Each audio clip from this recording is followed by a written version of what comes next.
Hello दोस्तों, नमस्कार। मैं प्रेम, हमारे फ्री ज्ञान यूट्यूब चैनल में आपका स्वागत है। देश का वो नेता जो सबसे ज्यादा पढ़ा लिखा और डिग्री वाला है। लोग कहते हैं कि हमारे देश में नेता कम पढ़े लिखे हैं, लेकिन हमारे देश में एक नेता ऐसा भी था जो सबसे ज्यादा पढ़ा लिखा। अगर उसकी डिग्रियों और उपलब्धियों की बात करें तो वो दुनिया का सबसे पढ़ा लिखा और डिग्री वाला नेता कहला सकता है। महाराष्ट्र सरकार में वह लोकप्रिय मंत्री रहा था जिन्हें सबसे ज्यादा पढ़ा लिखा कहा जा सकता है। उनका रिकॉर्ड शायद कोई नेता पढ़ा लिखा शख्स भी तोड़ नहीं सकता। उनका नाम था डॉक्टर श्रीकांत जिचकर। उन्हें भारत का सबसे पढ़ा लिखा शख्स भी कहा जाता है। उन्होंने कैरियर की शुरुआत MBBS डॉक्टर के रूप में की, फिर नागपुर से MD की। जब वह IPS बने तब उनके पास 20 से ज्यादा डिग्रियां थीं। फिर वो IAS में सिलेक्टेड हुए। दोनों ही बार उन्होंने इन शानदार नौकरी को ठुकरा दिया और 14 सितंबर 1954 के दिन जिचकर का जन्म हुआ। लिम्का बुक ने उन्हें देश का सबसे योग्य व्यक्ति बताया। श्रीकांत 1978 में इंडियन सिविल सर्विसेज एग्जाम में बैठे। उनका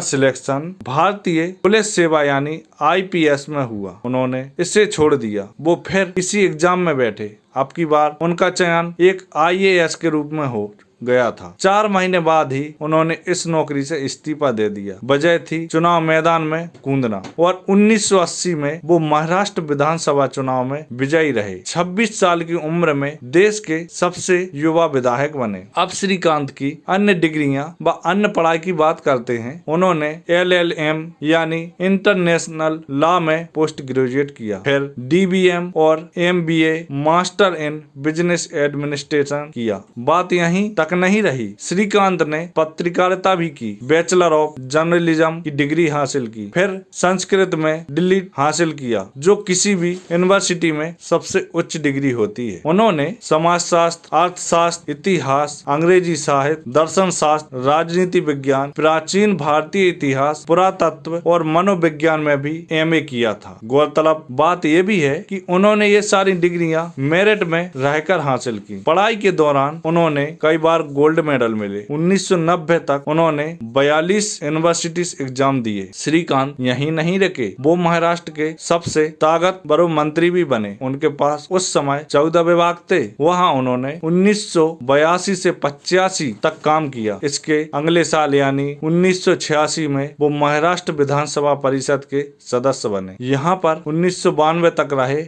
और 1992 से 1998 के बीच वो राज्यसभा में रहे। जब 1999 में डॉक्टर जिचकर राज्यसभा का चुनाव हार गए तो उन्होंने अपना फोकस यात्राओं पर केंद्रित किया। वो देश के कई हिस्सों में गए और वहां स्वास्थ्य, शिक्षा और धर्म के बारे में भाषण देते रहे। उन्होंने यूनेस्को में भारत का प्रतिनिधित्व किया। श्रीकांत के पास देश की सबसे बड़ी पर्सनल लाइब्रेरी थी, जिसमें 52,000 से ज्यादा किताबें थीं। डॉक्टर जिचकर का नाम लिम्का बुक रिकॉर्ड में भारत के सबसे ज्यादा पढ़े लिखे व्यक्ति के तौर पर शुमार है। जिचकर एक अकादमिक पेंटर, प्रोफेशनल फोटोग्राफर और स्टेज एक्टर थे। उन्होंने 1992 में एक स्कूल की स्थापना की। अपनी उम्र में बाद में उन्होंने अकेले के दम पर महाराष्ट्र में सांस्कृतिक यूनिवर्सिटी स्थापित की और उसके चांसलर बन गए। इस प्रतिभाशाली शख्स का जल्द ही देहांत भी हो गया। 2 जून 2004 की रात श्रीकांत कार से अपने दोस्त के फार्म हाउस से